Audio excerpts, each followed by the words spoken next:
They have given their ruling. We have heard. But I believe that there's a reason why our standing orders say that Parliament is the master of his own affairs. And that the procedure in Parliament resides in the bosom of Mr. Speaker. For me, I cannot for the life of me be part of what I would deem an illegality, which would be that the person presiding in the House will take part in a vote he's pretending over. And so I do not know what position my leadership will take or my party will take, but my principled position is one that states that anyone presiding, be it Mr. Speaker or any of his two deputies, has absolutely no business taking part in the vote on the floor of the House. And we will employ every legal means within the parliamentary procedure to ensure that this long time tested practice of Parliament, which is 30 years old this year, will be upheld. Until the Lord Justices decide to start expunging parts of the Constitution, like 1045, for us to see that the application of the law is not skewed and imbalanced.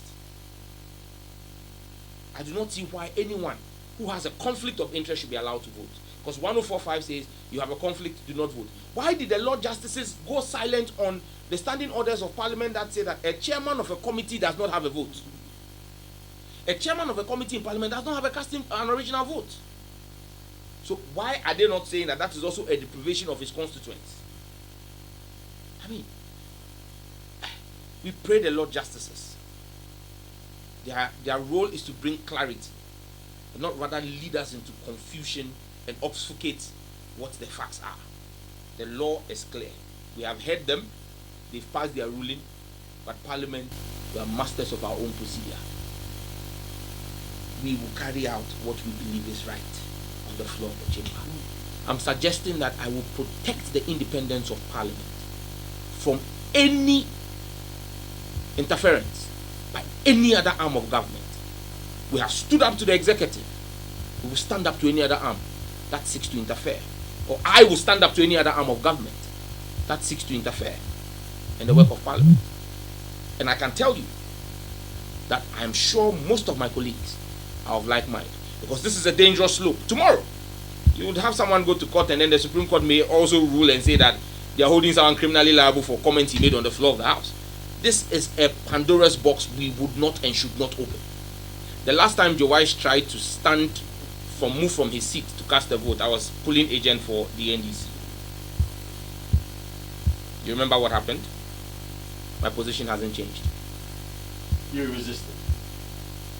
Our anthem enjoins us to resist oppressors' rule. So when I do my work as a member of Parliament on the floor of the House, they should charge me for treason or contempt or whatever. They should come and charge me. I'm in the chamber. That's why I said to you that we must be careful the door we want to open.